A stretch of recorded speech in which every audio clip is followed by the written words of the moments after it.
You cheat with the guy I hate the most, I can play that too. So I went to use my wife's phone, and she had Facebook up, and she was talking to this jerk with whom I used to be close friends.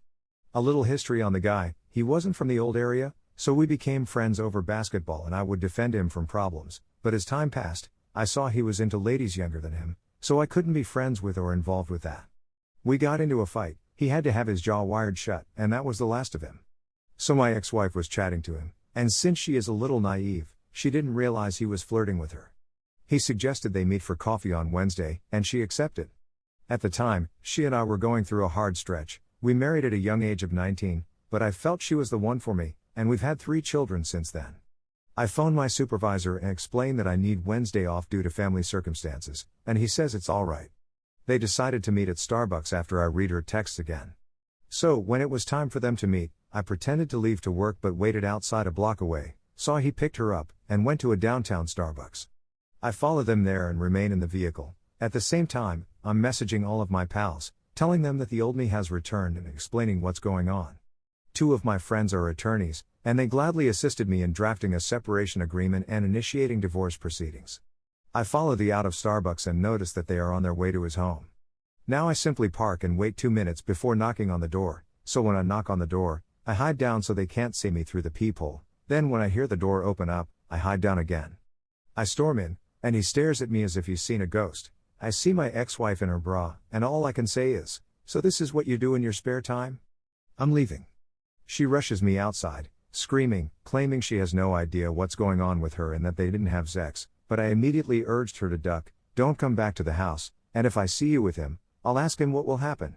As I'm going, he tosses her out, and I can see he's terrified, which, to be honest, I've done horribly in the past, but he knows me, he knows the trash I've done, and he knows what I'm capable of. I go to her Facebook page and see a message from him that says, "Keep the duck away from me." She attempts to return inside the home, and I warn her that if she goes any farther into the house, I would tell her whole family what she did. She comes out screaming, begging for her belongings, and I simply dumped that rubbish outside and ordered her to go away. One of my friends, who happens to be a policeman, came to my home and said the piece of trash filed a restraining order against me and my wife, requiring us to remain 100 feet away from him. He understood what was going on and told me how certain words got to some individuals, how the piece of trash had a ducked-up fetish, and how he happened to be dropped off in the old area after he filed the restraining orders. I told him I wanted a restraining order against my wife until we divorced.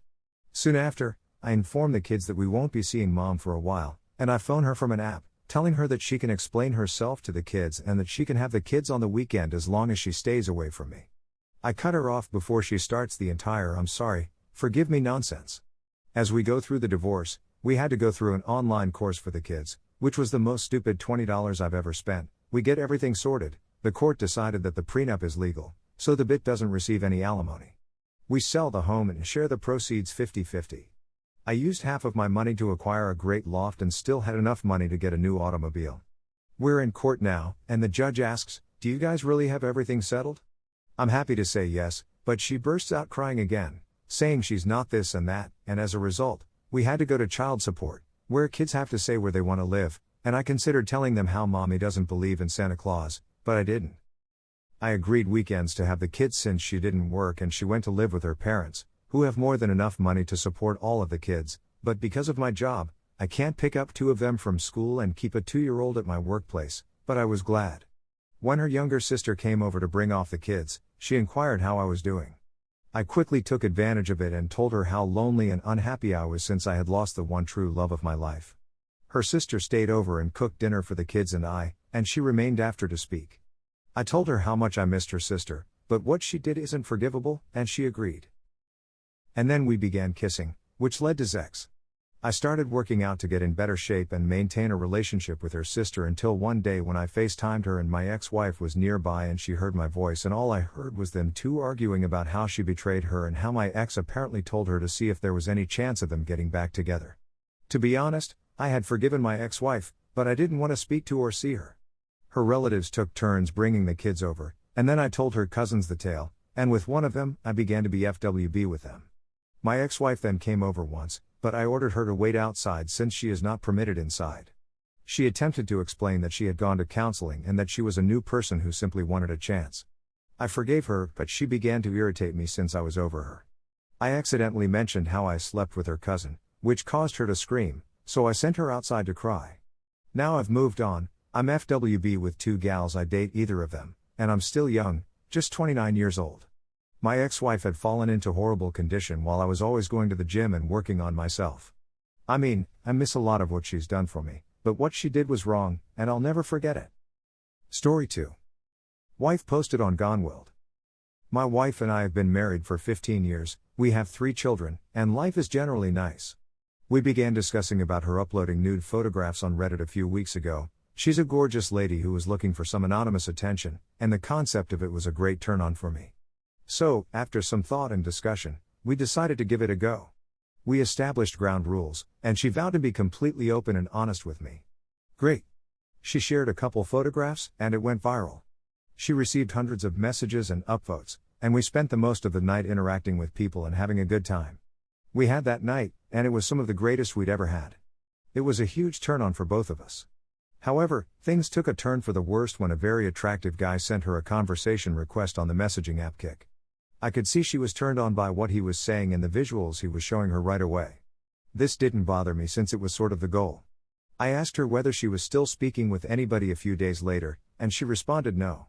Okay, I reasoned, no problem.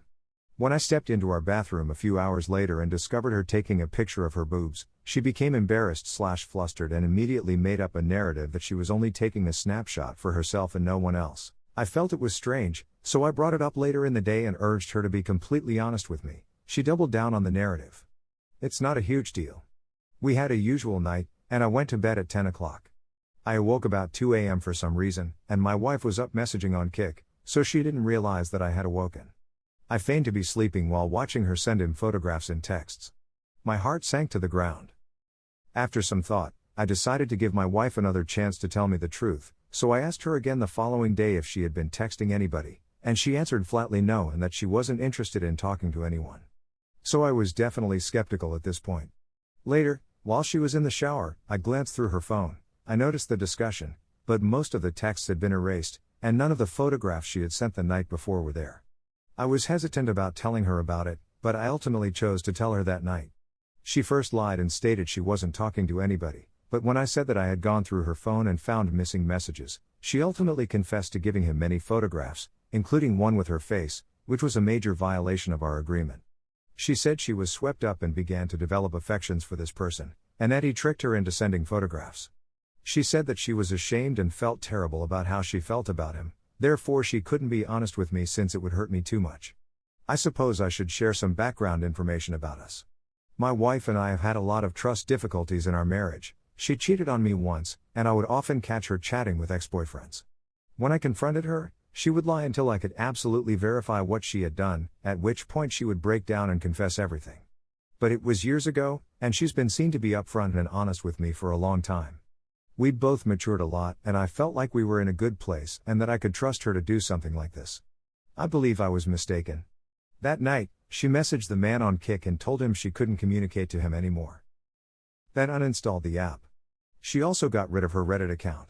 She said she would never do anything like this again since she cares about our marriage and our family. I'm undecided on what to do. It would be one thing if this were the first infraction, but it isn't. So, obviously, I'm heartbroken. Part of me simply wants to bunker down and remain together for the sake of the kids, to become remote and disconnected. I'm in a loveless marriage, and I'm at a loss on what to do.